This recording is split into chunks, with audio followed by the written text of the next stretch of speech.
እዛ በጣም ወደ ኋላ መቅረታቸው ሲታወሳቸው ወዴት ሄዱ መሰላችሁ? ወደ እመቤታችን ያቺ ምስክሬ ወደሚሏት ሁልጊዜ ኒ እያሉ ወደሚጠሯት እንደው ካላንቺ በቀር ምንም የለኝም ወደሚሏት ወደ እመቤታችን ሄዱና ስዕሏ ፊት ቆመው ጸሎት ጀመሩ። መቼ?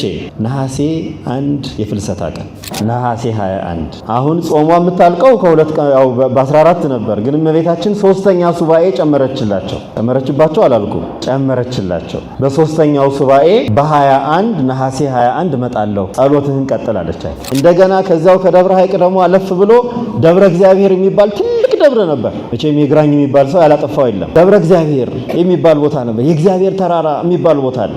እዚያ የነበሩ ደግሞ የዜማ መምህር ነበሩ። የቅዱስ ያሬድን ደግሞ ዜማ ተማሩ። ያስተማሯቸው ተማሪዎች ውስጥ 5ቱ ተማሪዎች በተከታታይ ነገስታት ሆኑ። አይገርማችሁ?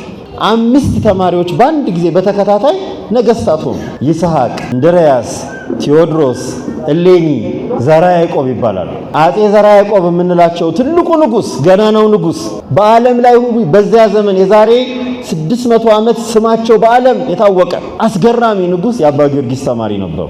ግን አባ ጊዮርጊስ በቅዳሴው ላይ እየቀደሱ ይሄን ሲሏቸው በላኢውቱ ዘይበል አማጽያን የሚለውን ድርሰት ያካተተ መልካ ቁርባን ለቁርባኑ መልክ ደረሱ።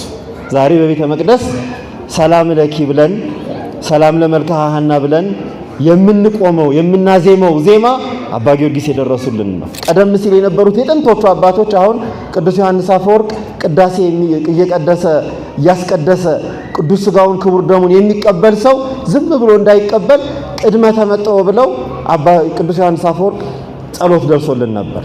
ቅዱስ ባስልዮስ ደግሞ ድህረ ተመጠው ብሎ ጸሎት ደርሶልን ነበር። ልክ እንደዚያ እንደ ሊቃውንት አባቶች አባ ጊዮርጊስም መልካ ቁርባን፣ ጸሎተ ፈትቶ የሚባሉ ድርሰቶችን ደረሱ። በዘመናቸው አብረው ነው የኖሩት። አይ ትትናቸው እውነተኛ ይሄ እኛ ዘመን ያለው መንደርተኛነት የሌለባቸው አባ ሳሙኤልን ሄጄ በረከት ልቀበል አሉ። አባ ጊዮርጊስ ከአባ ሳሙኤል ሄደው በረከት ሊቀበሉ ወደ ዋልድባ ሄዱ። ደርሰው ጽፈው ብዙ ጽፈው ማታ ደክሟቸው ሲተኙ ጠዋት ሲነቁ የደረሱት በሙሉ ጠፍቷል፣ ተደምስሷል። ደነገጡ። የሚቀጥለው ቀን እያስታወሱ እንደገና ጻፉት። ከዛ እንደገና እንቅልፋቸው አሸንፏቸው መልሰው ሲነቁ አሁንም ጠፍቷል። ከዚያ ምን ሆኖ ነው ይሄን ነገር እመቤታችን አልፈቀደችም ብለው እንደ ህመምም ያዛቸውና እመቤታችንን መጠየቅ ጀመሩ። እመቤታችን ለምን ትወጠንከ ጽሒፈ መጽሐፍ ዘእንበለ ትስአለኒ፣ ለምንድን ነው እኔ ሳትጠይቅ መጽሐፍ መድረስ የጀመርከው ብላ ያው የጀመርከው መጽሐፍ ብላ አርጋኖን የተባለውን መጽሐፍ እንዲጽፍ ፈቀደችላቸው። በፍልሰታ እመቤታችን ፍልሰታ ላይ ያልነበር እመቤታችን የተገለጸችላቸው ለፍልሰቷ ሳራሱ መልካ ፍልሰታ ደረሱላት። እግዚአብሔርን ሥላሴን ሲያመልኩ ሲያመሰግኑ የኖሩ አባት፣ እመቤታችንን ሲያከብሩ የኖሩ አባት፣ ቅዱሳንን ሁሉ በየስማቸው ሰአሉ ለነ ቅዱሳን እያሉ በየስማቸው ያከበሩ አባት፣ ከቅዱሳን ሁሉ በላይ ሆነው የሚገርም ካባ ለብሰው የካባው ዘርፍ እንደ አሮን ልብስ ደወል ተደርጎለት ከታች ልብሱ ሲንቀሳቀስ ቅዱስ ቅዱስ የሚል ልብስ ለብሰው በሥላሴ ፊት ከብረዋል። የእሳቸውን ጸሎት የሚጸልይ እሳቸው የደረሱትን ጸሎት ጸልዮ እግዚአብሔርን የሚለምን ሰው እግዚአብሔር እንደሚሰማው ቃል ኪዳን ሰጥቷቸው በመንበሩ ፊት ዘወትር የሚያመሰግኑ በእግዚአብሔር የከበሩ ጻድቅ ሆነዋል። ሄላቲዮ በስመ አብ ወወልድ ወመንፈስ ቅዱስ አሃዱ አምላክ። እንኳን አደረሳችሁ።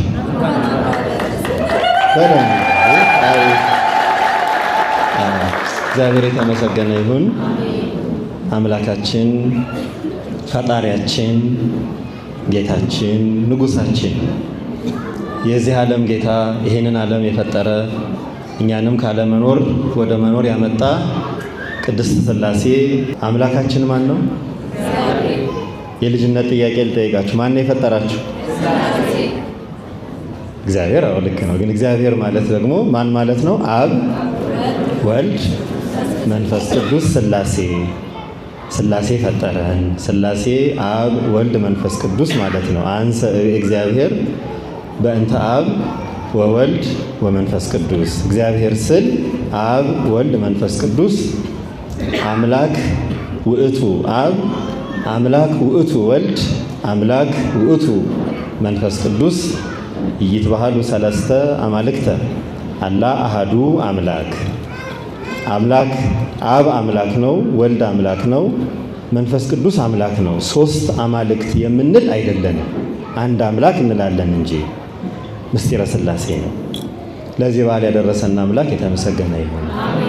አንድነቱን ሶስትነቱን በአብርሃም ቤት የገለጸ አንድነቱን ሶስትነቱን እኛ ተረድተን እንድናመልከው በልጁ በጌታችን በአምላካችን በመድኃኒታችን በኢየሱስ ክርስቶስ ከሶስቱ አካላት አንዱ አካል የእኛን ሥጋ ለብሶ ሁሉን በነቢያት የተነገረውን በመጽሐፍ የተጻፈውን በተስፋ የተጠበቀውን ሁሉንም በልጁ ፈጽሞ የነገረን ያሳወቀን አምላክ የተመሰገነ ይሁን።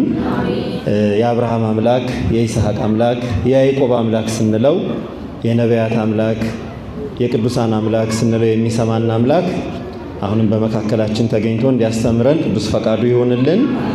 ዛሬ ደግሞ እንግዲህ በአብርሃም ቤት ተስፋን በአብርሃም ቤት ቃል ኪዳንን ይገርማል። የእግዚአብሔር ቤተሰቦች እግዚአብሔር ለሚወዱት እንዴት ቅርብ እንደሆነ እግዚአብሔር ለሚወዱት እንዴት ቸር እንደሆነ በቤታችን ሳይቀር እንግዳ ሆኖ እግዚአብሔር እንደገና ደግሞ እንግድነት ብቻ አይደለም፣ ተስፋ ሰጥቶ የዛሬ ዓመትም እመጣለሁ፣ ልጅ ወልደህ እባርክሃለሁ፣ ዘርህን እንደ ሰማይ ከዋክብት አበዛዋለሁ፣ እንደ ባህር አሸዋ ሁሉ ብዙ አደርገዋለሁ። እግዚአብሔር ቃል ኪዳን ይሰጣል። ሰዎች አይገባንም። የማይገባችሁ እኛ ኦርቶዶክሳውያን ይገባናል። ቃል ኪዳን እናውቃለን አይደል? ለእመቤታችን የተገባውን ቃል ኪዳን፣ ለአዳም የተገባውን፣ ለኖህ የተገባውን፣ ለአብርሃም የተገባውን ቃል ኪዳን እናውቃለን። ቃል ኪዳን ሲባል ብዙ ግር የሚላቸው ብዙ አሉ። ግን እግዚአብሔር በአብርሃም በቤቱ ተገኝቶ ዘርህን ተመልከተ፣ የደ ሰማይ ከዋክብትን ተመልከተ አለው። ትቆጥራቸዋለህ? አይቆጠሩም። እስኪ የምድርን አሸዋ ትቆጥረዋለህ? የባህርን አሸዋ አልቆጥረውም። ዘርህን እንደዚህ አበዛዋለሁ፣ ምድረ ርስትን እሰጥሃለሁ። አቤት ለአብርሃም የገባለት ቃል ኪዳን! ማርና ወተት የምታፈልቅ ርስት ምድርን እሰጥሃለሁ፣ በልጅህ በዘርህ ዓለምን እባርካለሁ። ተቆጥሮ አያልቅም። እግዚአብሔር ለሚወዱት ለሚፈልጉት ቃል ኪዳኑ ብዙ ነው። ዛሬ ብዙ ነገር የምንዘክርበት ነው። ያው ቀኑን ሙሉ ስለተማራችሁ እግዚአብሔር ለአብርሃም ያደረገውን ቸርነት ቤቱን ባርኮ በእርጅና ዘመኑ ልጅ ሰጥቶ በዘሩ ዓለም እንደሚባርክ ቃል ኪዳን ሰጥቶ ከዚያ ሁሉ በላይ ደግሞ ስሙን ቀይሮ አብርሃም አትባልም አብርሃም ትባላለህ ብሎ በየጊዜው አብርሃምን ባገኘው ጊዜ ሁሉ ብዙ ነገር ለእግዚአብሔር ለአብርሃም ቃል ኪዳን ገብቶለታል። ዛሬ እነዚያን ሁሉ የምንዘክርበት የእግዚአብሔርን ቸርነት የምናስብበት አብ ወልድ መንፈስ ቅዱስ ከኛ ሩቅ ያልሆነ ሁል ጊዜ እኛን የፈጠረ አምላክ በአርአያው በአምሳያው የፈጠረ አምላክ እንደማይለየን ያረጋገጥንበት ቀን ነውና የሥላሴ በዓል ስንል እግዚአብሔር ሥላሴነቱን አንድነት ሶስትነቱን የገለጸበት ለማለት ነው። የእግዚአብሔር በዓል ሁሉም ቀን የእግዚአብሔር ቀን ነው። ሰንበተ ክርስቲያን የእግዚአብሔር ቀን ትባላለች። በዛሬው አሁን ጥር ሥላሴና ሐምሌ ሥላሴን ደግሞ አንድነቱን ሶስትነቱን ቸርነቱን ምሕረቱን የገለጸበት ስለሆነ ሥላሴ ብለን እናከብራለን። ቸርነቱ ምሕረቱ ከሁላችን ጋር ከሀገራችን ጋር ይሁን። የዛሬው ደግሞ ለየት ያለ ሁለተኛው በዓላችን አባ ጊዮርጊስ ታላቁን አባት ጻድቁን አባት ሊቁን አባት ጠቢቡን ተመራማሪውን ፈላስፋውን አባት ደራሲውን አባት የማህሌትም ደራሲ የሆነ ማህሌታይ የሚባል ትልቁን አባት የምንዘክርበት ኢትዮጵያዊው አባ ጊዮርጊስ ጋስጫ ገዳሙ ናት። የመሰረታት ገዳም ማለት ነው። ዘጋስጫ ሲባል ትንሽ በዘመን ሂደት ትንሽ ለወጥ ያለች ቃል ናት። ገሳጺ ማለት ነው። የሚገስጽ የማይፈራ ጀግና አባት ጥቡ አባት ለማለት ነው። አባ ጊዮርጊስ ዘጋስጫ ማለት ጋስጫ ሀገር አይደለም፣ ጋስጫ ገዳም ነው። የአባ ጊዮርጊስ ዘጋስጫ ሲባል ገዳሙ በገዳሙ ስም ነው የሚጠራው። የዚያ የገሳጺው አባት የገሳጩ አባት ገዳም ሲሉ ነው ጋስጫ ያሉት። የሚገስጸው ኃጥአንን የሚገስጸው መናፍቃንን የሚገስጸው ፍትህ የሚያዛቡ ነገስታትን የሚገስጸው በተሳሳተ ጎዳና የሚሄዱ ምእመናንን የሚገስጸው ዛሬ የሚገስጸን አጣን ነው። እንደዚህ ዝም ብለን በዋል ፈሰስ ሲሆን ነው። ንስሐ አባቶቻችንን ብዙ አይገስጹንም አይዟችሁ እያሉ ማለት ነው። ከኋላ ያሉ ብዙ ንስሐ አባቶችና ለነሱም ነው ገሳጺ ይባላል። ሰው በጥሩ ስም ስለሚጠራ ማለት ነው። የአባ ጊዮርጊስ አባት የታላቁን ጻድቅ እረፍታቸውን ወንድማችን እንደተናገረው እረፍታቸውን እንዘክራለን። አባ ጊዮርጊስ ዘጋስጫ የዛሬ 600 ዓመት ዘንድሮ በአጋጣሚ 600ኛ ዓመታቸው ነው። የ600 ዓመታቸውንም የምንዘክርበት ነው። ዓመቱን ሙሉ በተለያየ መንገድ እግዚአብሔር እንደፈቀደ ጻድቁ በረድኤት እንዳገዙን መጠን ዘክረናል። እንግዲህ በረከታቸው በሁላችን ላይ ይደርብን። አሁን አባ ጊዮርጊስ ማን ናቸው? አባ ጊዮርጊስ ምን ሰሩ?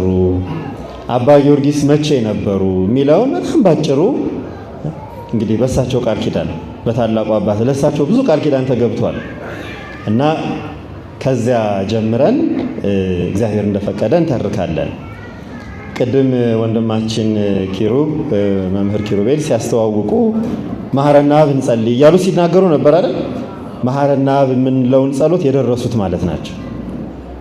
መሐረና አብ ዓርብ ዓርብ እንጸልይ፣ አብ ሆይ ማረን፣ ወልድ ሆይ ማረን፣ መንፈስ ቅዱስ ሆይ ማረን፣ እንደው ሳትመራመረን ማረን ማረን ብሎ የጸለዩ አባት ማለት ናቸው እና ያ በሰዓታት ጸሎታቸው የደረሱት አባቶቻችን ሁሉ ጊዜ ሌሊት እኛ ተኝተን እነሱ የሚጸልዩልን አባቶች አሉ። ታውቃላችሁ? ትደግፏቸዋላችሁ?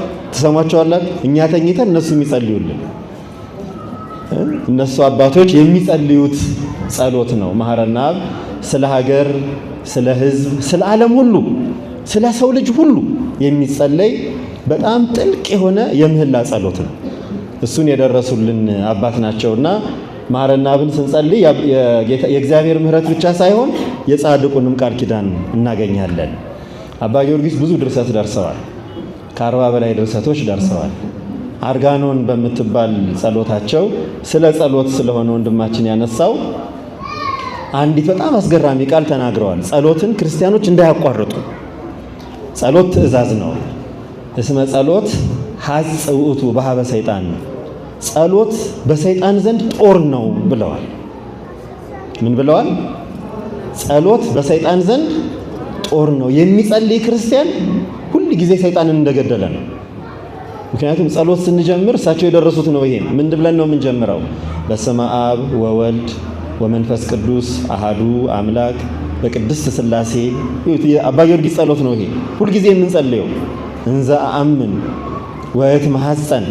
ከዚያ ምን አሉ? እክህደከ ሰይጣን። ክርስቲያን ሥላሴን አምኖ ማንን መርገም አለበት? አዎ ሰይጣንን የማይረግም ሰይጣንን የማይቃወም ክርስቲያን አይደለም። ስለዚህ በሥላሴ አምናለሁ አሉ፣ ሰይጣንን እክድሃለሁ። እክህደከ ሰይጣን በቅድመ ዛቲ ቤተ ክርስቲያን ቅድስት ስምዐ ማርያም። ለዚህም ምስክሬ እመቤታችን ናት። ተመልከቱ ስንቱን እንደጠቀሱት ቤተ ክርስቲያንን፣ ሥላሴን፣ እመቤታችንን ምስክር አድርገው ሰይጣንን ክጀዋል። አሁን ሰይጣንን ጓደኛ አድርገን ነው የተቸገርነው። ግን ጸሎት ክርስቲያን ሲጸልይ ምን ብሎ ነው? የሰይጣን ጓደኛ፣ የሰይጣንን ስራ የሚሰራ የሰይጣን ጓደኛ፣ የሰይጣንን ሐሳብ የሚያስፈጽም ለሰይጣን መስዋዕት እንደማቅረብ ማለት ነው። የሚዋሽ፣ የሚገል፣ የሚቀጥፍ፣ የሚያማ ሰው ለሰይጣን መስዋዕት የሚያቀርብ ሰው ነው። እውነት የሚናገር፣ ጸሎት የሚጸልይ፣ የሚያመሰግን፣ የሚያስቀድስ፣ የሚዘምር ሰው ደግሞ ለማን ነው መስዋዕት የሚያቀርበው? ለእግዚአብሔር። ሰይጣን ስለዘመርንለት አይደለም መስዋዕት፣ የእሱን ስራ ከሰራን መስዋዕት እንዳቀረብንለት ነው። ስለዚህ ጸሎትን ሲጀምሩ ምን አደረጉ አባቶቻችን? በቅድስት ሥላሴ አምናለሁ። እንዘ አአምን በአብ በወልድ በመንፈስ ቅዱስ፣ በአብ በወልድ በመንፈስ ቅዱስ እያመንኩ እክህደከ ሰይጣን፣ ጠላቴ ሰይጣን እክድሃለሁ። እክህደከ በየት? ለዚህ ምስክሬ በቤተ ክርስቲያን ፊት ቆሜ እመቤታችንን ምስክር አድርጌ እክድሃለሁ። ተመልከቱ፣ እንደዛ አይነት ጸሎት ነው የጸለዩት እና ጸሎት በሰይጣን ዘንድ ጦር ነው ይላሉ አባ ጊዮርጊስ። አባ ጊዮርጊስ የተወለዱት በ1357 ዓመተ ምህረት ነው። ይዛችሁታል? 1357 1357 ዓመተ ምህረት ጥር 3 ቀን የተወለዱት ጥቅምት 3 ቀን ነው የተወለዱት። ይዛችሁታል?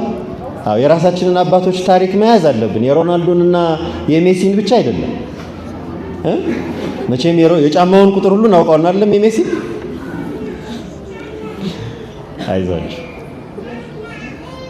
ክርስቲያን የአባቶቹን የቅዱሳኑን ስማቸውን፣ አድራሻቸውን፣ የተወለዱበትን፣ ተአምራት የሰሩበትን፣ ገድል የፈጸሙበትን፣ ያረፉበትን፣ ቃል ኪዳን የተቀበሉበትን ቆጥሮ ይይዛል። ምክንያቱም የኛ የዘላለም ዘመዶቻችን ቅዱሳን ናቸው።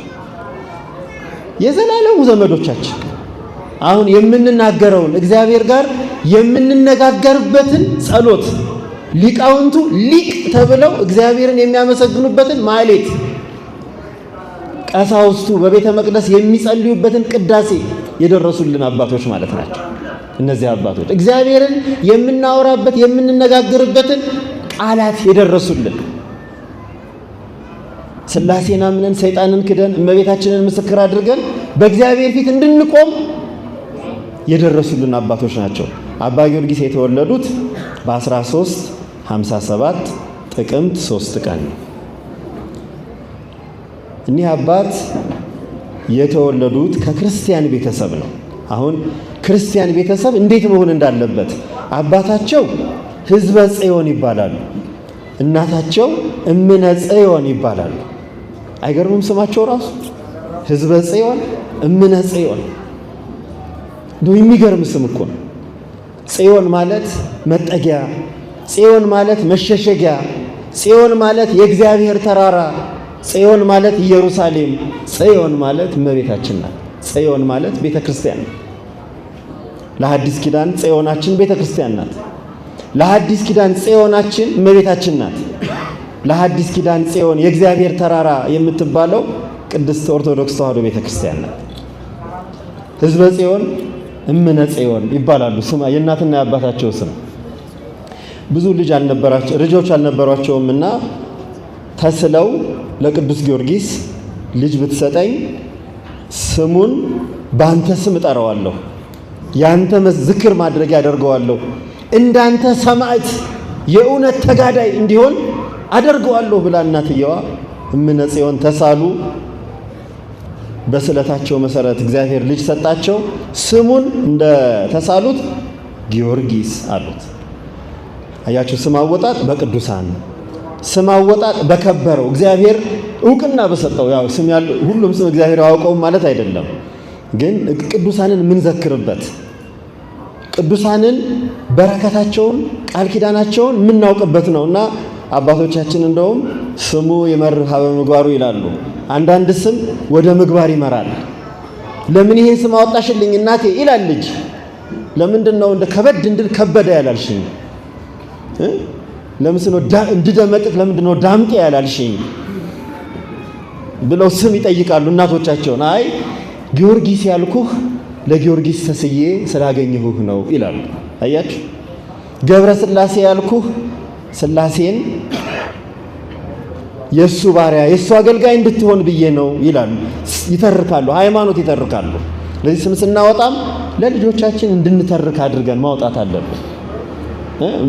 ያው አንዳንዴ ቁጭታችንን ብቻ አይደለም ደመላሽ ደምቅዳ ምናምን እያልን ማውጣት፣ አንዳንዴ እንትናችንን ምኞታችንን እግዚአብሔር ጋር የሚያገናኘንን ነገር።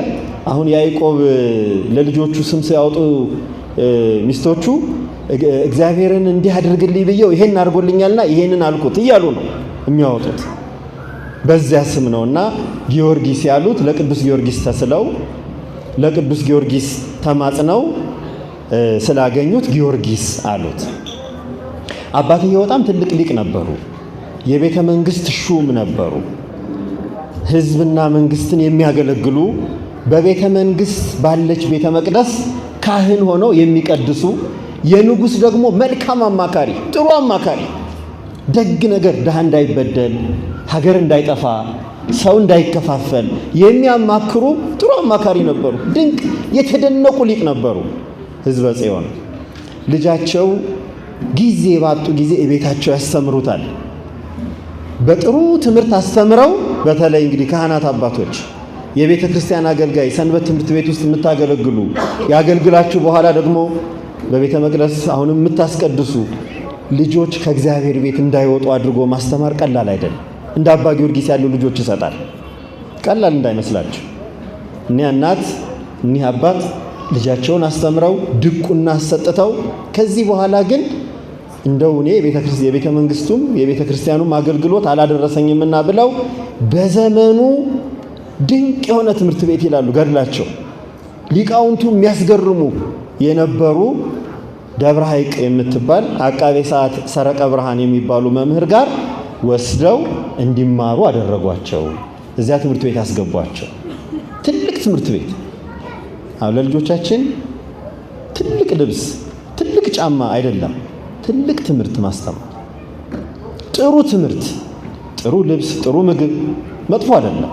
ግን የበለጠ መጠንቀቅ ያለብን ጥሩ መምህር ጋር ጥሩ ትምህርት እንዲማሩ። የፈለገ ነገር አውጥተን ልጅ ማሳደግ ትልቅ ፕሮጀክት ነው። የእግዚአብሔር ቤተሰቦች ልጆችን ማሳደግ የነገን ትውልድ የነገን ሀገር መገንባት ነውና አባትየው ከሩቅ ሀገር ወስደው ሐይቅ እስጢፋኖስ የሚባል ቦታ አቃቤ ሰዓት ሰረቀ ብርሃን የሚባሉ መምህር እዚያ ወስደው አስተምርልኝ፣ አደራ ይህንን ልጅ አስተምርልኝ ብለው ሰጡ። ግን እኮ የቤተ መንግስት ሰው ናቸው። ልጃቸውን የት ነበር ማስተማር ያለባቸው? ቤተ መንግስት አስተምረው የንጉሱ አገልጋይ እንዲሆን ማድረግ አልነበረባቸው? የቤተ መንግስት ሹም ትልቅ ሹም ግን ያን አላደረጉ። የቤተ ክርስቲያን አገልጋይ እንዲሆን ገዳም ወስደው ሰጡ። ትልቁ ገዳም ሐይቅ እስጢፋኖስ ወስደው እዚያ እንዲማር ጠየቁ። አባ ጊዮርጊስ ግን አንድ ጉዳይ ተፈጠረ። እንግዲህ እንዳታሟቸው፣ ትልቅ አባት ናቸው። አባታቸው ለትምህርት ሲልኳቸው እኒህ አባት ምን ደስ አላቸው መሰላችሁ? ገዳም ገብተው የመነኮሳት ሕይወት አስደሰታቸው።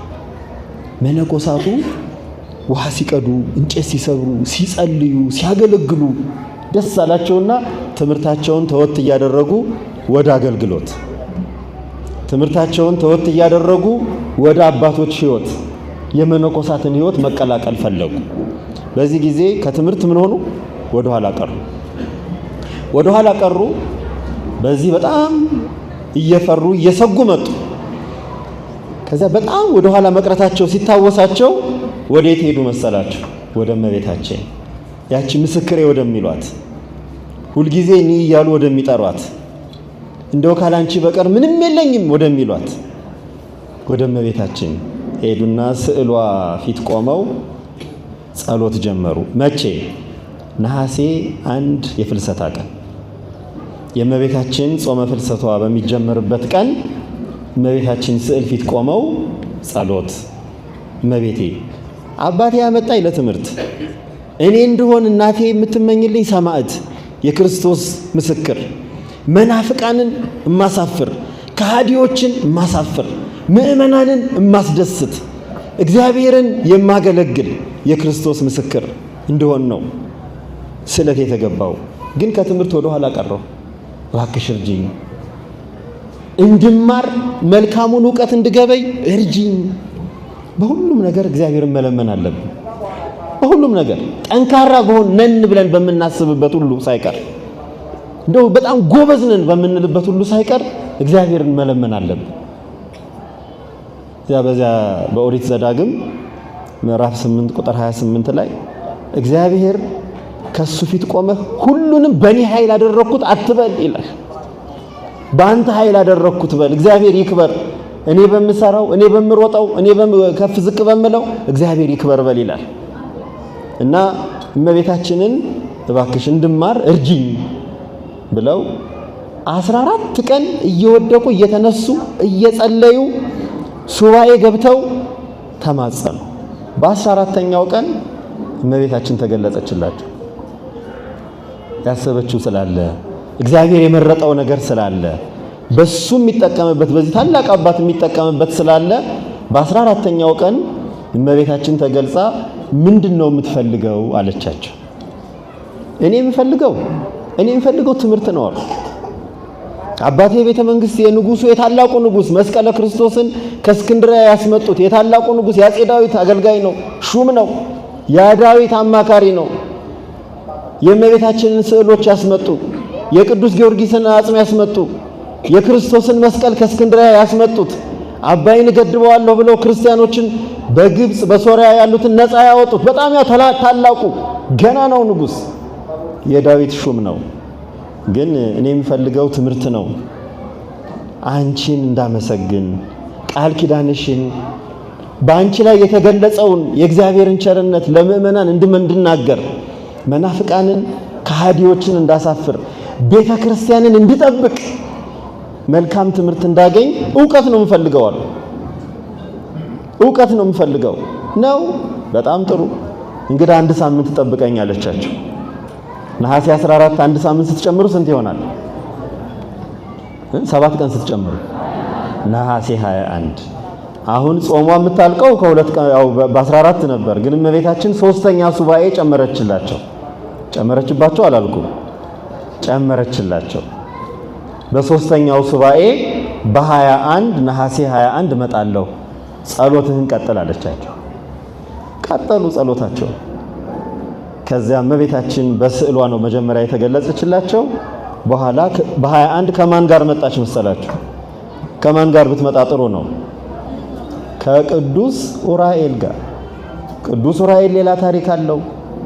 ቅዱስ ኡራኤል የጠፉትን የእስራኤል መጻሕፍት ለዕዝራ ልቦናውን የሚያበራ ጽዋ ሰጥቶ እንደገና እንዲጽፍ ያደረገ መልአክ ነው። ቅዱስ ኡራኤል ዕውቀትን የሚገልጽ ጥበብን የሚገልጽ ለትምህርት የሚያተጋ መልአክ ነው። ቅዱስ ኡራኤልን ይዛ በል ለዕዝራ እንደሰጠኸው ለአባ ጊዮርጊስም ስጠው አለችው። አሁን የአባ ጊዮርጊስን ስዕል ስታዩ እመቤታችን ቅዱስ ኡራኤል እንደገና ደግሞ አባ ጊዮርጊስ ጽዋ የዕዝራን ጽዋ እይጠጣ እመቤታችን ዕዝራን ይዛ መጣች። መላእክትን ይዛ መጣች። አባ ጊዮርጊስ በል እንግዲህ የፈለከው ነገር ይሁንልህ አለችው። የዚያን ጊዜ ትምህርት ቤቱ ተመለሰ። ከመምህሩ ጋር እንደገና ተገናኘ። በዛች ወቅት እመቤታችን ይህን ባደረገችለት ወቅት የመጀመሪያውን ድርሰት ሆህተ ብርሃን ብሎ ለእመቤታችን ድርሰት ደረሰ። ማን አልኳችሁ? ሆህተ ብርሃን ምን ማለት ነው? ሆህተ ብርሃን ምን ማለት ነው? ሆህተ ብርሃን ሆህት ማለት ምን ማለት ነው? በር ደጅ አይደል? ደጁ ማለት ነው። የብርሃን ደጅ፣ የብርሃን መግቢያ፣ የብርሃን አደባባይ ብሎ እመቤታችንን በሳምንቱ በሰባቱ ቀናት የምትመሰገንበትን ሆህተ ብርሃን ብሎ ደረሰ የመጀመሪያው። ለዚህ አባ ጊዮርጊስ ጥሩ ተማሪ ነበሩ። አሁን አንድ ነገር አገኘን። ምን ሆኑ? ጥሩ ደራሲ ድርሰት ጀመሩ። ወደ መምህራቸው ተመለሱ። ከአቃቤ ሰዓት ሰረቀ ብርሃን መጻሕፍተ ሐዲሳትን መጻሕፍተ ብሉያትን በትርጓሜያቸው ተማሩ። አላቆሙም። እንደገና ከዛው ከደብረ ሐይቅ ደግሞ አለፍ ብሎ ደብረ እግዚአብሔር የሚባል ትልቅ ደብረ ነበር። መቼም የግራኝ የሚባል ሰው ያላጠፋው የለም። ደብረ እግዚአብሔር የሚባል ቦታ ነበር። የእግዚአብሔር ተራራ የሚባል ቦታ አለ። እዚያ የነበሩ ደግሞ የዜማ መምህር ነበሩ። የቅዱስ ያሬድን ደግሞ ዜማ ተማሩ። መጽሐፍ፣ ዜማ በቃ ከዚያ በኋላ ማን ይችላቸው? አባ ጊዮርጊስ ተምረው ሲጨርሱ ወደ ሀገራቸው ተመለሱ። ትምህርት ቤት አቋቋሙና አሁን ጥሩ ተማሪ ከሆነ ሰው ጥሩ መምህር መሆን ይችላል። ትምህርት ቤት መሰረቱ። ትምህርት ቤት መስርተው የብዙ ደቀ መዛሙርት መምህር ሆኑ። ማስተማር ጀመሩ። ያስተማሯቸው ተማሪዎች ውስጥ 5ቱ ተማሪዎች በተከታታይ ነገስታት ሆኑ። አይገርማችሁ? 5 ተማሪዎች በአንድ ጊዜ በተከታታይ ነገስታት ሆኑ። ይስሐቅ፣ እንድርያስ፣ ቴዎድሮስ፣ እሌኒ፣ ዘራ ያዕቆብ ይባላሉ። አጼ ዘራ ያዕቆብ የምንላቸው ትልቁ ንጉስ፣ ገናናው ንጉስ በዓለም ላይ በዚያ ዘመን የዛሬ 600 ዓመት ስማቸው በዓለም የታወቀ አስገራሚ ንጉስ የአባ ጊዮርጊስ ተማሪ ነበሩ። አጼ ይስሐቅ፣ አጼ እንድርያስ፣ አጼ ቴዎድሮስ ቀዳማዊ፣ አሁን በኋላ የመጡትን ቴዎድሮስ ዳግማዊ ነው የምንለው፣ ቴዎድሮስ ቀዳማዊ፣ እሌኒ የሚባሉ ነገስታት የአባ ጊዮርጊስ ተማሪዎች ናቸው። ሌሎቹ በጣም ብዙ ተማሪዎች አፈሩ። በጣም ብዙ የሚደርሱ የሚጽፉ የሚሰብኩ ተማሪዎችን አፈሩ። ለዚህ አባ ጊዮርጊስ ከጥሩ ተማሪነት ወደ ጥሩ መምህርነት ተሻገሩ። ጉባኤ ዘርግተው ዛሬ አባቶቻችን አብነት ትምህርት ቤት ላይ ቅኔውን፣ ዜማውን፣ ትርጓሜውን ወይም ደግሞ ቅዳሴውን እንደሚያስተምሩት አባ ጊዮርጊስ ጉባኤ ዘርግተው በዚህ በኩል መጽሐፍ ያስተምራሉ፣ በዚህ በኩል ቅዳሴ ያስተምራሉ፣ በዚህ በኩል ዜማ ያስተምራሉ። ከቅዱስ ያሬድ በኋላ 8ኛው ትልቅ የዜማ መምህር ተባሉ። በዜማ የሰሩትን እናነሳለን በኋላ። መምህር ሆኑ። ያችሁ ጥሩ መማር፣ ልጆችን በጥሩ ትምህርት ማስተማር፣ ጥሩ መምህራን፣ ጥሩ ሰብዕና ያላቸው ሰዎች እንዲሆኑ ያደርጋል። እነዚያ መምህራን ደግሞ ነገስታት እንዲያወጡ ይሆናል። እነዚያ መምህራን ጠቢባን እንዲያወጡ ይሆናል። እነዚያ መምህራን የሚዘምሩ የሚደርሱ ሊቃውንትን እንዲያወጡ ይሆናል። አባ ጊዮርጊስ መምህር ሆኑ። ማስተማር ጀመሩ። ያስተማሩባት ቦታ ያስተማሩባት ገዳማቸው ደብረ ባህሪ ትባላለች። ደብረ እንቁ ያለባት የምታበራ ማለት ነው። ደብረ ባህሪ ተባለች። እምኩሎን ካላአቲሃ ሶባ ፈድፈደት ግርማ ደብረ ባህሪ ሰማይዋ ስማ ይላል። በቃ ግርማዋ ያማረ አስደናቂ የሆነች ደብር ትምህርት ቤት መሰረቱ። በዚህ አላቆሙም። አባ ጊዮርጊስ እዚያ ትምህርት ቤት እያስተማሩ እያለ እየመከሩ እያለ ንጉሱ ወደዷቸው። አጼ ዳዊት፣ ያ ትልቁ ዳዊት ገናናው ንጉስ፣ ከዚያ ለልጃቸው ሊድሯቸው ፈለጉ። አንዳንድ ጥሩ ሰው ሲገኝ ቶሎ ብሎ ይሄንማ ለልጅ መዳር ነው ይባላል አይደል? ለልጃቸው ይሄን ነገር ምስጢር ሲሰሙ አባ ጊዮርጊስ ቶሎ ብለው ከትምህርት ቤታቸው ወጡና ምንኩስናን ቆብ አድርገው መነኮሱ። አባ ጊዮርጊስ መጀመሪያ ደብረ ሊባኖስ መጡ። ከዚያ በኋላ አባ በጸሎተ ሚካኤል የሚባሉ በጣም ትልቅ በአፄ አምደ ጽዮን ዘመን የነበሩ የእነ አቡነ ተክለ ሃይማኖት ሁሉ መምህር የነበሩ አቡነ ተክለ ሃይማኖት መጀመሪያ ገዳማቸው የገቡበት አባ በጸሎተ ሚካኤል ዘደብረ ጎል ይባላል። እሳቸው ገዳም ገብተው ደመ ክህወቱ ደሙ የፈሰሰበት ቦታ አባ በጸሎተ ሚካኤል ሰማዕት የሆነበት ገዳም ገብተው ምንኩስናን ተቀበሉና ያ ጥሩ ተማሪ፣ ያ ጎበዝ ተማሪ፣ ያ ደራሲ የነበሩት ተማሪ እንደገና ደግሞ መምህር የነበሩት ወዴት ሄዱ? ወደ ምንኩስና።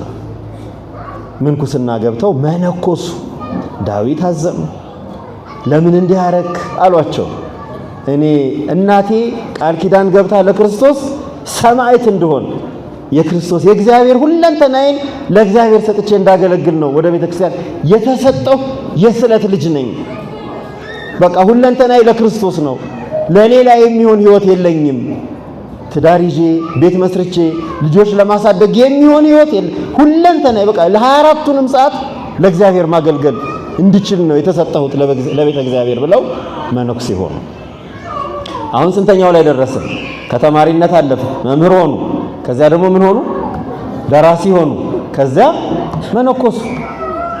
አባ ጊዮርጊስ መንኩሰው ገዳም መሰረቱ። የገዳሙን ታሪክ በኋላ እናነሳለን። አሁን በዚህ በምንኩስና ህይወታቸው ውስጥ እያሉ ደግሞ በጣም አስደናቂ ነው። መምህራን አባቶቼ፣ ሊቃውንት፣ የእግዚአብሔር ቤተሰቦች ሁላችሁም አባ ጊዮርጊስ የሚገርሙ ምሳሌነት ያላቸው አባት ናቸው። የጉባኤ መምህር ናቸው። የአውደ ምሕረት ሰባኪ ናቸው። ራሳቸውን ሲጠሩት የወንጌል ሰባኪ፣ የሐዋርያት ፍሬ፣ በቤተ ክርስቲያን አጸድ ያደግኩኝ ተክል ይላሉ። ሰባኪነታቸውን ሲወዷት የምእመናን የክርስቶስ ቤተሰቦች የሆናችሁ ምእመናን ሆይ እኔ ኃጢአተኛ የሆንኩኝ ግን በሱ ረድኤት የክርስቶስ ወንጌል ሰባኪ ነኝና ጸልዩልኝ ይላሉ መጽሐፈ ምስጢራቸው ላይ። የወንጌል ሰባኪ ከመሆን የሚበልጥ ስራ የለም ይላሉ እና አስደናቂ ሰባኪ ነበሩ። እየወጡ ገበሬ ማህበር እየሄዱ በየገጠሩ እየዞሩ የሚሰብኩ ሰባኪ፣ እንደገና ጉባኤ ቁጭ ብለው ደግሞ የሚያስተምሩ መምህር። ከመነኮሱ በኋላ ደግሞ ቀዳሽ ሆኑ። ክህነትን ተቀብለው የሚቀድሱ ካህን። ዛሬ ብዙ ችግር አለብን። አንዱን ይዘን አንዱን አንጠልጥለን አንዱን ጥለን ነው የምንኖረው። ያም አሟልቶ የሚገኝ ጥቂት ሰው፣ በጣም ጥቂት የታደለ ሰው ነው። ቤተ መቅደስ ቀድሶ ማህሌት ቆሞ አውደ ምሕረት ሰብኮ ጉባኤ የሚያስተምር ሰው የምታገኙት ትንሽ፣ በጣም ትንሽ። አባ ጊዮርጊስ ግን እንደዛ አይነት አባት ነበሩ። ጉባኤ ያስተምራሉ፣ እንደገና አውደ ምሕረቱ ላይ ቆመው ይሰብካሉ። እንደገና መነኩሴ ናቸው ደግሞ የምንኩስና ህይወትን ይመራሉ። ቤተ መቅደስ ገብተው ደግሞ ይቀድሳሉ። ቀዳሽ አባት ሆኑ። አንድ ቀን ሲቀድሱ በዚያ ዘመን ቅዳሴ እየተቀደሰ አንዳንድ ጊዜ ትላልቅ ሰው ነገስታት ምናምን ከመጡ ይላል እንደ አንዳንድ ሰው እንደ ትቢት ነገር ያለው ሰው ቅዱስ ቁርባኑን ቆመበት ቦታ እንዲሰጡ ይፈልጉ ነበር እና እየቀደሱ አብረው ያለው ሁለተኛው ምክትሉ ንፍቁ ካህን አባታችን ዛሬ ቅዳሴ ቁርባን እነገሌ ቁርባን ይቀበላሉና እስኪ ወደ እነሱ ሄደን እናቆርባቸው ብለው ይሏቸዋል። ይምጡና እዚህ ይቁረቡ አሉ አባ ጊዮርጊስ። እበሩ ላይ እቺ ቤተ መቅደስ ስጋውን ደሙን ቆመን የምንቀበልባት ቦታ ቀራንዮ ናት። ክርስቶስ የተሰቀለባት ስጋውን ደሙን ለኛ ለዘላለም ሕይወት እንዲሆን የሰጠባት ዛሬ ከኔ ጋር በገነት ትኖራለህ ብሎ ገነትን የከፈተባት ሲኦል በነፍስ ወርዶ አዳምንና ልጆቹን ነፃ ያወጣባት ቀራንዮ ናት። እዚህ መጥቶ ይቁረቡ አሉ። ከዚያ ሄደው እዚህ መጥቶ ይቁረቡ ተብሏል ብለው ለቁርባን የመጡት ሰዎች ሁሉ ሄደው እንዲቆርቡ ሆነ። መቼም ትዕቢት አይጣልባቸው። ከዚያ አንዱ እንዴት እንደዚህ ይለናል ይሄ ሰውዬ ብለው አባ ጊዮርጊስን ከዚያ አንስተው በሩቅ አገር ብለው በእነሱ የራቀ ደብረ ዳሞ አለቃ አድርገው ደብረ ዳሞ ሾሟቸው። ማራቃቸው ነው በእነሱ ቤት።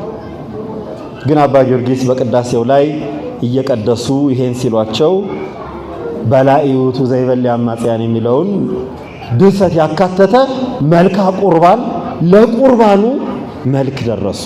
ዛሬ በቤተ መቅደስ ሰላም ለኪ ብለን ሰላም ለመልካ ሐና ብለን የምንቆመው የምናዜመው ዜማ አባ ጊዮርጊስ የደረሱልን ነው። መልካ ቁርባን ደረሱ።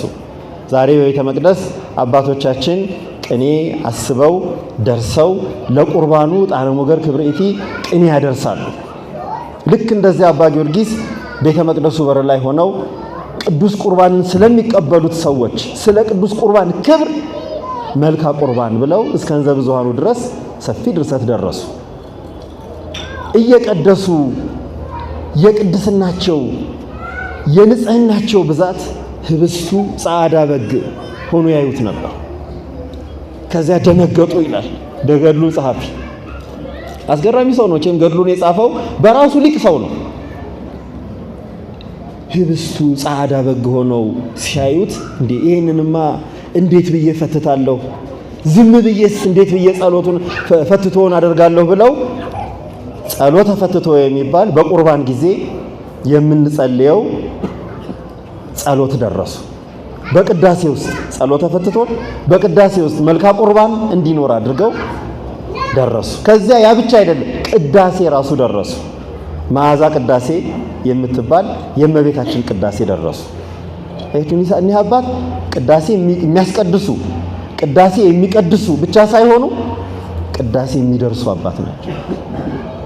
ቅዳሴው ውስጥ ማንኛውንም ነገር ሁሉ በእውቀትና በማስተዋል እንድናደርግ በቅዳሴ ውስጥ ትናንሽ ጸሎቶች ቀደም ሲል የነበሩት የጥንቶቹ አባቶች አሁን ቅዱስ ዮሐንስ አፈወርቅ ቅዳሴ እየቀደሰ እያስቀደሰ ቅዱስ ሥጋውን ክቡር ደሙን የሚቀበል ሰው ዝም ብሎ እንዳይቀበል ቅድመ ተመጠው ብለው ቅዱስ ዮሐንስ አፈወርቅ ጸሎት ደርሶልን ነበር። ቅዱስ ባስልዮስ ደግሞ ድኅረ ተመጠው ብሎ ጸሎት ደርሶልን ነበር። ልክ እንደዚያ እንደ ሊቃውንት አባቶች አባ ጊዮርጊስም መልካ ቁርባን፣ ጸሎተ ፈትቶ የሚባሉ ድርሰቶችን ደረሱ። በቅዳሴ መሃል የሚጸለዩ ያ ብቻ አልበቃም፣ ቅዳሴም ደረሱ። ከዛ በኋላ ያው ደብረ ዳሞ አበምኔት ሆነው ንቡረድ ሆነው የደብረ ዳሙ ንቡረድ ሆነው ደብረ ዳሙ ሄዱ። እዚያ ሲሄዱ ደግሞ አባቶች ጋር ገዳም ሆነው እዚያ ስላሉ ቅዱሳን ነገሯቸው። ስለ አንድ ትልቅ ጻድቅ ነገሯቸው። ማን ይባላሉ መሰላችሁ? አቡነ ሳሙኤል ዘዋልድባ ይባላሉ። በዘመናቸው አብረው ነው የኖሩት። ትትናቸው እውነተኛ ይሄ እኛ ዘመን ያለው መንደርተኛነት የሌለባቸው አባ ሳሙኤልን ሄጄ በረከት ልቀበል አሉ። አባ ጊዮርጊስ ከአባ ሳሙኤል ሄደው በረከት ሊቀበሉ ወደ ዋልድባ ሄዱ። ዋልድባ ደረሱ። ሲደርሱ አቡነ ሳሙኤል ዘዋልድባ ደግሞ ሱባኤ ላይ ነበሩ። ሳያገኟቸው ሲመለሱ እመቤታችን ለአቡነ ሳሙኤል ተገለጸችላቸው። እንግዲህ ተመልከቱ፣ አባቶቻችንን ሕይወት እንድናውቀው ነው ይሄን የምነግራችሁ። ተናግረን አንጨርሰውም። የአባ ጊዮርጊስን ታሪክ የቅዱሳን የአቡነ ሳሙኤልን ታሪክ አንጨርሰውም። ግን ትምህርት እንዲሆነን አባቶቻችን እንዴት ነው የኖሩት? ቅዱሳን እንዴት ነው የኖሩት? ትሕትናቸውን ተመልከቱ። ደብረ ዳሞ ሆነው የደብረ ዳሞ ንቡረ እድ ሆነው ዋልድባ ገዳም የሚታወቁ አንድ መነኩሴ አባት ጻድቅ አባትን የአባ ሳሙኤል ዘዋልድባን በረከት ልቀበል ብለው ከደብረ ዳሞ እንግዲህ የደብረ ዳሞ አበምኔት ተብለው ዋልድባ ሄዱ። የአባ ሳሙኤልን በረከት ልቀበላል አባ ሳሙኤል ጋር ሄዱ። አባ ሳሙኤል ጸሎት ላይ ነበሩ፣ ሱባኤ ላይ ነበሩ። የአባ ሳሙኤል የጸሎት ስርዓት ደግሞ በጣም ነው የሚያስደንቃቸው። በቁመታቸው ልክ ጉድጓድ ይቆፍራሉ፣ የድንጋይ ቆብ ያደርጋሉ። እዚያ ውስጥ ገብተው ነው የሚጸልዩት። ለማን ብለው ይመስላቸዋል?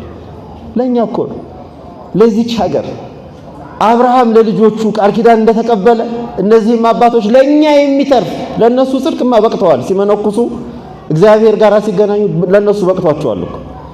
አሁን ለትውልድ ይችን ሀገር ለማስባረክ ሳሙኤል ዘዋልድባ ማለት ሀገራችንን ብድግ አድርገው እንደ ዳቦ እንደ ድፎ ዳቦ እግዚአብሔርን ያስባረኩ አባት ናቸው።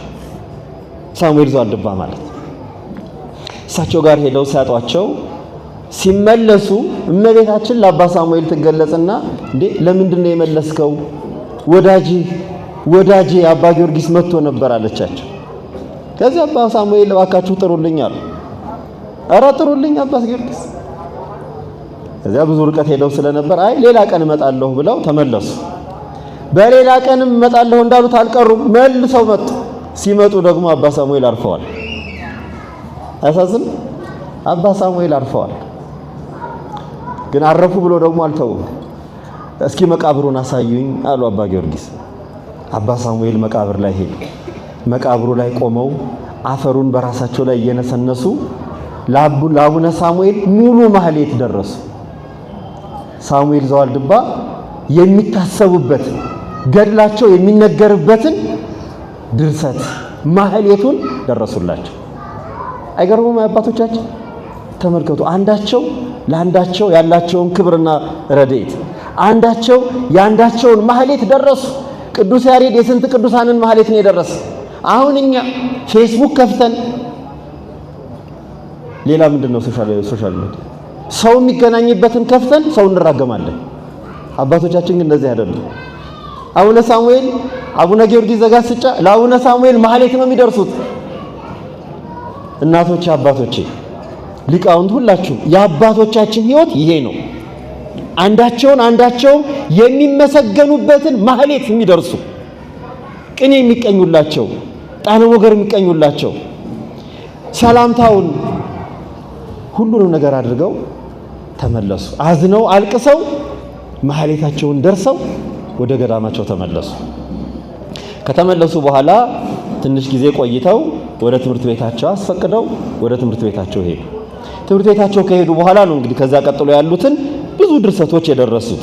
የድርሰቶቻቸውን አደራረስ የአንድ ሶስቱን ልንገራቸው። ካስተማሯቸው ደቀ መዛሙርት አንዱ ቴዎድሮስ ነገሰ። በነገሰ ጊዜ መናፍቃን ቴዎድሮስን ሃይማኖትህ ምንድነው ብለው ጠየቁት። ቴዎድሮስም ይሄንንማ የሚጽፍልኝ መምህሬ ነው ብሎ ወደ አባ ጊዮርጊስ መጡና እስኪ ሃይማኖቴን ለሰው የምገልጽበት ድርሰት ድረስልኝ አሏቸው። መምህራቸውን ንጉሱ መምህራቸውን። ከዚያ ዝውቱ ፍካሬ ሃይማኖት ብለው ፍካሬ ሃይማኖት የምትባል ድርሰት ደረሱላቸው። ለተማሪዎቻቸው ሃይማኖታቸውን የሚገልጹበት፣ ሃይማኖታቸውን የሚናገሩበት ማለት ነው። ከዕለታት በአንድ ቀን እመቤታችንን ማመስገን ፈለጉ ይላል ደራሲው። ይሄ ገድላቸውን የሚጽፈው ሰውዬ እመቤታችንን ማመስገን ፈለጉና ድርሰት ጀመሩ። ከዚያ ደርሰው ብዙ ጽፈው ማታ ደክሟቸው ሲተኙ ጠዋት ሲነቁ የደረሱት በሙሉ ጠፍቷል፣ ተደምስሷል። ደነገጡ። የሚቀጥለው ቀን እያስታወሱ እንደገና ጻፉት። ከዛ እንደገና እንቅልፋቸው አሸንፏቸው መልሰው ሲነቁ አሁንም ጠፍቷል። ከዚያ ምን ሆኖ ነው ይሄን ነገር እመቤታችን አልፈቀደችም ብለው እንደ ህመምም ያዛቸውና እመቤታችንን መጠየቅ ጀመሩ። እመቤታችን ለምን ትወጠንከ ጽሒፈ መጽሐፍ ዘእንበለ ትስአለኒ፣ ለምንድን ነው እኔ ሳትጠይቅ መጽሐፍ መድረስ የጀመርከው ብላ ያው የጀመርከው መጽሐፍ ብላ አርጋኖን የተባለውን መጽሐፍ እንዲጽፍ ፈቀደችላቸው። አርጋኖነ ውዳሴ፣ መሰንቆ መዝሙር፣ እንዚራ ስብሐት ብለው 3 መጽሐፍ ለእመቤታችን ደረሱ። አርጋኖነ ውዳሴ፣ እንዚራ ስብሐት፣ መሰንቆ መዝሙር። እመቤታችን ጸሎቱ ካለቀ በኋላ በዚች ጸሎት የሚለምነኝን ሁሉ አክብሬ ሰማዋለሁ፣ ልመናውንም መልስለታለሁ ብላ ቃል ኪዳን ሰጠቻቸው። ይቺ አርጋኖን የምትባለው መጽሐፋቸው ማለት ነው። ከዕለታት በአንድ ቀን ደግሞ ሌሊት ቤተክርስቲያን መሄድ ደስ አላቸው። ሌሊት ቤተክርስቲያን እንሂድ ብለው ተማሪዎቻቸውን ቀስቅሰው መሄድ ጀመሩ ይላል። እየሄዱ እያለ ድንገት መሃል ላይ እያሰቡ አንድ መጽሐፍ መጣላቸው። ለምንድን ነው መናፍቃን ቤተክርስቲያንን ሲሰድቡ የሚኖሩት? ለምንድን ነው መናፍቃን ክርስቶስን ሲሰድቡ የሚኖሩት? ለምንድን ነው መናፍቃን ሥላሴን ሲሰድቡ የሚኖሩት? ለምንድን ነው ከሃዲ መናፍቃን ቅዱሳንን ሲሰድቡ የሚኖሩት አሉና ተመልሰው ቤተክርስቲያኗን ተሳልመው ተመለሱና 5 ጸሐፊ ጠሯል። 5 ጸሐፊ ብራና የሚጽፍ 5 ደግሞ መብራት የሚይዝ።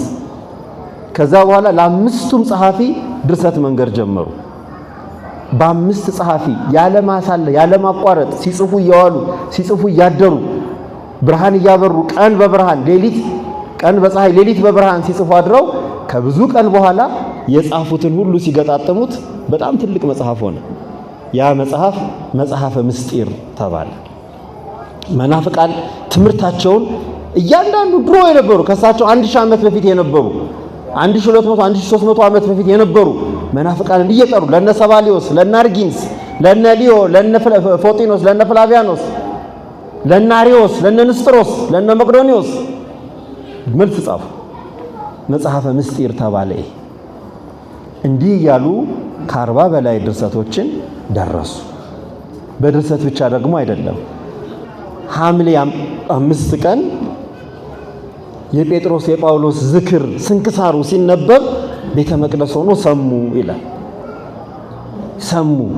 ከዚያ ትንሽ ድካም ነበረባቸውና ወደ ቤታቸው ሄደው መቼም መተኛት አይደለም። አባቶቻችን እንደዚህ እንደኛ ዝርግት ብለው አይተኙም። ደገፍ ብለው ነው የሚተኙት። ምሰሶው ወይም ግድግዳውን በዚያ ደገፍ ብለው እያለ በሰመመን ቅዱስ ጴጥሮስና ቅዱስ ጳውሎስ ልክ አሁን ስዕሉ ላይ እንደምናየው ቅዱስ ጴጥሮስ የመንግስተ ሰማያትን ቁልፍ ሰጣለሁ እንዳለው ቁልፉን ይዞ፣ ቅዱስ ጳውሎስ ደግሞ ከመስቀሉ በላይ ያለ ትምክህት ከኔ ይራቅ ብሎ መስቀሉን ይዞ አዩአቸው። ከዚያ በኋላ ደግሞ ሐዋርያት ሌሎቹንም ሐዋርያት ተመለከቱ። ለሐዋርያትማ ማህሌት ካልደረስኩ አሉ።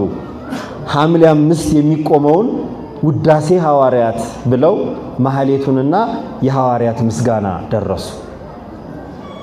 መጽሐፍ ወንጌልን ሲያስተምሩ ጌታችን አንድ ቃል ሲናገር ሰሙት። በወንጌል ሳታቋርጡ ጸልዩ ይላል። ምንድነው? ቅድም ያልኳችሁ ጸሎት ምንድነው ብያችኋል? ጸሎት በሰይጣን ዘንድ ጦር ነው። ይሄን አርጋኖን ላይ የጻፉት ነው። ጌታችን ደግሞ ሳታቋርጡ ጸልዩ ይላል። ያለማቋረጥ ጸልዩ። እንዴት አድርገን ነው ያለማቋረጥ የምንጸልየው ብለው አሰቡ። በሌሊትም በመዓልትም የሚጸለይ ሰዓታት ዘመዓልት፣ ሰዓታት ዘሌሊት ብለው የሌሊትና የቀን ጸሎት ደረሱ። በዜማ የሚጸለይ በቁመት የሚጸለይ ግራና ቀኝ እየተመላለሱ የሚጸልዩት ክርስቲያኖች ያለማቋረጥ መጸለይ ቢፈልጉ ያለማቋረጥ የሚጸልዩት ጸሎት አባ ጊዮርጊስ ደርሰዋል። ያለማቋረጥ 24 ሰዓት መጸለይ ብንፈልግ 24 ሰዓት የምንጸልየው ጸሎት ደረሱ። ተማሪዎቻቸው አባታችን እንደዚህማ ስራ ፈቶ 24 ሰዓት የሚጸልይ ሰው አይገኝም፣ አይ ለተሰጠው ካልሆነ አሏቸው። የሚያደርሳችሁ ጸልዩት፣ በሰባቱ ሰዓት የምትጸልዩት ደግሞ ሌላ ደርስላችኋለሁ አሉና ጸሎት ዘሰባቱ ሰዓታት በሰባቱ ሰዓታት የሚጸለይ ብለው በመልካ ሕማማት አባቶቻችን በማህሌት በዚህ ሕማማት ሰሞን በዜማ የሚጸልዩትን ጸሎት ደረሱ። ያንን ጸሎት ለእመቤታችን ለጌታችንና ለሥላሴ እያደረጉ ለሥላሴ ለእመቤታችን ለጌታችን ለመድኃኒታችን ለኢየሱስ ክርስቶስ አድራሻ እያደረጉ የሰባቱ ሰዓት በሰባቱ የጸሎት ሰዓታት በነግ በ3 ሰዓት በ6 ሰዓት በ9 ሰዓት በ11 ሰዓት በንዋም ሰዓትና በመንፈቀ ሌሊት የሚጸለየውን ጸሎት ደርሰው ለምእመናን ሰጡ። አይገርምም? እንዲህ እያደረጉ ያን ሁሉ ሰዓት ጸሎት በፍልሰታ እመቤታችን ፍልሰታ ላይ ያልነበር እመቤታችን የተገለጸችላቸው ለፍልሰቷ ሳራሱ መልካ ፍልሰታ ደረሱላት። ለፍልሰታ ለበዓለ ፍልሰቷ አጼ ዳዊት ብዙ ስዕሎችን አስመጥተው ነበር። ለስዕሎቹ መልካ ስዕል ደረሱ። ለስዕሎቹ የቅዱስ ኤፍሬም ውዳሴ ማርያም ሁላችንም የምንወዳት ጸሎት ናት። ለውዳሴ ማርያም መልካ ውዳሴ ደረሱላት። የሚገርሙ አባት ደራሲ፣ መምህር፣ ሰባኪ፣ መነኩሴ፣ ጻድቅ፣ ተጋድሎ የሚያደርጉ መሪ፣ ህዝብ የሚመሩ ገዳም የሚመሩ አባት ነበሩ አባ ጊዮርጊስ። አንድ ነገር ብቻ ልንገራችሁና በዚሁ ላጠናቅ። በዚህ ብቻ አላቆሙም። አባ ጊዮርጊስ የቤተ ክርስቲያን ጠበቃ ናቸው። መናፍቅ ከሃዲ በዘመናቸው ተነስቶ መልስ ያልሰጡት የለም። እንኳን ከዘመናቸው ከሳቸው 1000 ዓመት በፊት ለነበሩት ሁሉ መልስ ሰጡ ብለናል። በዘመናቸውም አንዳንድ መናፍቃን ይነሱና ጥያቄ ያነሳሉ። አንድ ሁለቱን ላንሳላችሁ። አንድ ሰውዬ መጣና የቤተ ክርስቲያንን ሊቃውንት እኔ እምላችሁ ይሄ ክርስቶስ የምትሉት አምላክ የምትሉት ወንጌላችሁ የእናንተን ወንጌል ሳነብ አለ፣ የኔን ኦሪት አይደለም አለ፣ የእናንተን ወንጌል ሳነብ አልዓዛር የተቀበረው የት ነው ብሎ ጠየቀ። አልዓዛር የተቀበረው የት ነው? አልዓዛር የሚወደው የት ነው የቀበራችሁት ብሎ ጠየቀ። አልዓዛር የተቀበረበትን የማያውቅ እንዴት ነው አምላክ የምታረጉት? እንዴት ነው አምላክ የምትሉት ብሎ ጠየቀ። ከዛ መምህራኑ ሊቃውንቱ እንዴ ምን አይነት ጥያቄ ነው? እስኪ አባ ጊዮርጊስ ይፈለግ ተብሎ አባ ጊዮርጊስ ሲፈለግ አባ ጊዮርጊስ አሟቸው ትንሽዬ እንደ ወባ ነገር አሟቸው ቤታቸው ተኝተው ነበር። አረ እንዲህ አይነት መናፍቅ ተነስቷል ሲሏቸው ከነ አልጋ ይወሰዱኛል። ከነተኙበት አልጋ ሄዱ። ምንድነው የምትለው አሉት። አይ እኔ በኦሪት አይደለም በሐዲስ ኪዳን እናንተ በምታምኑት እንዲህ ነው ብሎ ጠየቃቸው። እኔ ደግሞ በሐዲስ ኪዳን አይደለም በኦሪትህ ልመልስልህ አሉት። ለመሆኑ አዳም በተሳሳተ ጊዜ ተሳስቶ ባፈረ ጊዜ አፍሮ በተደበቀ ጊዜ አዳም ሆይ የት ነው ያለህ ያለው ማን ነው አሉት። ገብቷቸዋል? አዳም ሆይ የት ነው ያለኸው ብሎ የጠየቀው ማን ነው አሉት። እግዚአብሔር አዳም የተደበቀበትን አያውቅም አሉት። የእግዚአብሔር ልጆች በእግዚአብሔር ፊት በቆሙ ጊዜ አለ ሰይጣንም በመካከላቸው ቆመ።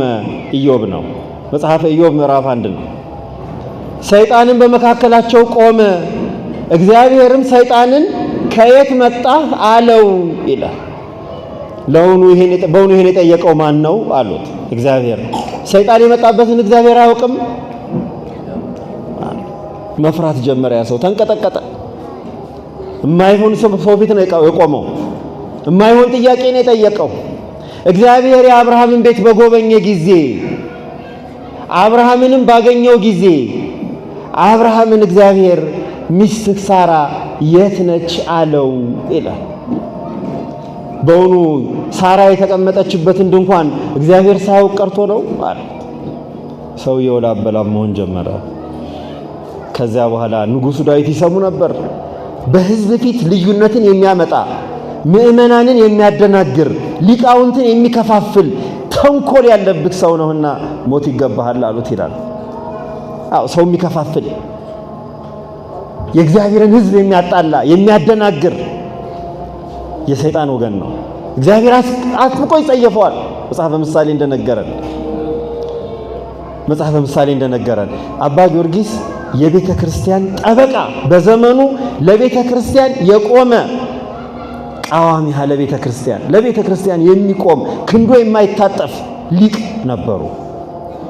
የኒህ አባት በረከት ነው ዛሬ የምንዘክረው። አንድ ቀን አንድ ሰው አባ ጊዮርጊስን በጣም የሚወድ እግዚአብሔርን ጥያቄ ጠየቀ። እኔ የምልህ ጌታዬ አንደው አባ ጊዮርጊስን የት አድርገኸዋል ብሎ ጠየቀ። ይሄ ሰውዬ ፈላስፋም ነው፣ ይደነቃል። አባ ጊዮርጊስ ሰዓታቶቻቸው ምናምን ስታይ በጣም ተመራማሪ ሊቅ ናቸው። አሁን ይሄ ስለ ዝናብ በተነጊሜ ረቂቅ ዘያቆሮ ለማይ ያርጎም ቀላይ ወያወርዶም ነው ሰማይ። ይህ ዝናብ እንዴት እንደሚመጣ ሁሉ መጽሐፋቸው ላይ ተፈላስፈዋል።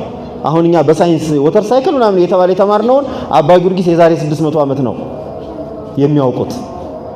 ዘያስሮ ለእቡይ ወያሌእሎ ለነዳይ ያረጥባ ለምድር ወያይብሳ ለባህር አሉ። ይሄ ትምክተኛ ሰው ስለ ስነ ምግባር ሲያስተምሩ ትምክተኛን ሰው እግሩ ላይ ማሰሪያውን ያስቀምጥለታል፣ በትምክቱ ይወድቃል።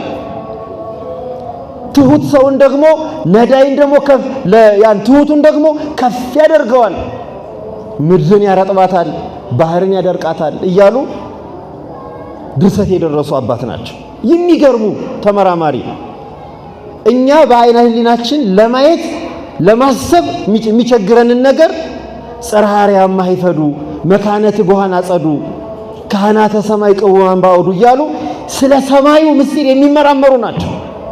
እኛ ስለማናየው ዘበጻ ይትነከር ወመባረቅት ይትነገር እያሉ የረቂቁን የመባረቅቱን የነፋሳቱን ነገር ሁሉ የሚተርኩ አባት ናቸው። ይሄ ሁሉ የሚያውቅ ሰው ነውና እንዶ ሰማይ ሰማያቱን የሚመረምሩ እመቀመቃቱን ተረድተው ለምእመናን የሚያስጠነቅቁ መናፍቃንን የሚገቱ ምእመናንን የሚያንጹ ገዳም መሰረቱ ትምህርት የሚያስተምሩ የሚሰብኩ የሚቀድሱ ማህሌት የሚቆሙ ሰማይ ኩርሴ ማህሌት አይለሰምከ ይላሉ። እመቤታችንን እኔ ራሴን ላንቺ ማህሌት አድርጌ ሾምኩ ይላሉ። እንዲህ አይነቱን ሰው የት አደረከው ብለው እግዚአብሔርን ጠየቁ። አዘውትረው ሲጠይቁ አንድ መምህራቸው ወይም ጓደኛቸው ምን ሆነህ ነው እንደዚህ አዘውትረህ የምትጸልየው ብለው ጠየቋቸው። እኔ እንደው አባ ጊዮርጊስ የት እንዳለ ባወቅኩ እንደው እግዚአብሔር ከሞተ በኋላ የት ነው ያከበረው በል እንግዲህ ሞክር አሏቸው። ከዛ እግዚአብሔር መልአኩን ልኮ እንዲህ ብሎ ነገራቸው። አባ ጊዮርጊስ እድሜውን ሁሉ ሕይወቱን ሁሉ ሥላሴን ቅዱስ ቅዱስ ቅዱስ እያሉ ሲያመሰግኑ ሰዓታቱ ላይ የዜማው ብዛት ይገርማቸዋል። 3 ጊዜ ቅዱስ ቅዱስ የሚል የተለየ ዜማ አላቸው። እኛ በምንጸልየው የዘወትር ጸሎት ላይ ቅዱስ ቅዱስ አለ። ቅዱስ ቅዱስ የማይሉበት ቦታ የለም። እግዚአብሔርን ሥላሴን ሲያመልኩ ሲያመሰግኑ የኖሩ አባት፣ እመቤታችንን ሲያከብሩ የኖሩ አባት፣ ቅዱሳንን ሁሉ በየስማቸው ሰአሉ ለነ ቅዱሳን እያሉ በየስማቸው ያከበሩ አባት፣ ከቅዱሳን ሁሉ በላይ ሆነው የሚገርም ካባ ለብሰው የካባው ዘርፍ እንደ አሮን ልብስ ደወል ተደረጎለት ከታች ልብሱ ሲንቀሳቀስ ቅዱስ ቅዱስ የሚል ልብስ ለብሰው በሥላሴ ፊት ከብረዋል አሉት። የእሳቸውን ጸሎት የሚጸልይ እሳቸው የደረሱትን ጸሎት ጸልዮ እግዚአብሔርን የሚለምን ሰው እግዚአብሔር እንደሚሰማው ቃል ኪዳን ሰጥቷቸው በመንበሩ ፊት ዘወትር የሚያመሰግኑ በእግዚአብሔር የከበሩ ጻድቅ ሆነዋል አላቸው። የጻድቁ በረከት አይለየን። አዎ ዛሬ ማህረና አብም ስንጸልይ የእመቤታችንን ውዳሴም ስንጸልይ ሰዓታትም ስንቆም መልክአ ሕማማትም ስንቆም የሐዋርያትንም ማህሌት ስንቆም ሁሉም ላይ ስንቆም የአባ ጊዮርጊስ ስራ ሁሉ ጊዜ ከኛ ጋር አለ። እንዲህ አይነቶቹን አባቶች የሰጠን አምላክ የተመሰገነ ይሁን። በቃል ኪዳናቸው ታላቋን ያከበሯትን ሀገር ሐዘና ስምኢ ወብካያ ለሀገሪትነ ኢትዮጵያ ብሎ የደረሱት አባ ጊዮርጊስ ናቸው። ሐዘኗን ስሚ እንባዋንም አብሺ ኢትዮጵያን አደራ ብለው ነው የጸለዩት አባ ጊዮርጊስ። ጸሎታቸውና በረከታቸው አገራችንን ይጠብቅልን፣ እኛንም በአንድነት በፍቅር በስምምነት ይጠብቀን። የአባቶቻችን በረከታቸው ሕይወታቸውም ሁሉ ምሳሌ አርአያ እንዲሆንን እግዚአብሔር ይርዳን። የእመቤታችን ቃል ኪዳን የአብርሃም የይስሐቅ የያዕቆብ አምላክ የሰጠው ቃል ኪዳን በሁላችን ላይ ይደር። ወስብሐት ለእግዚአብሔር። በስመ አብ ወወልድ ወመንፈስ ቅዱስ አሐዱ አምላክ። ይህ የላችሁም ነው። በዚህ ኦርቶዶክሳዊ ቻናል መዝሙር የሚጠብቀኝ አይተኛ፣ ስብከት፣ ቤተ ክርስቲያን የምታስተምራቸው 4 ጉባኤያት አሏት። የተለያዩ ክብረ በዓላትን በቀጥታ መከታተል ይችላሉ። ቻናላችንን ሰብስክራይብ በማድረግ አገልግሎቱን ያግዙ።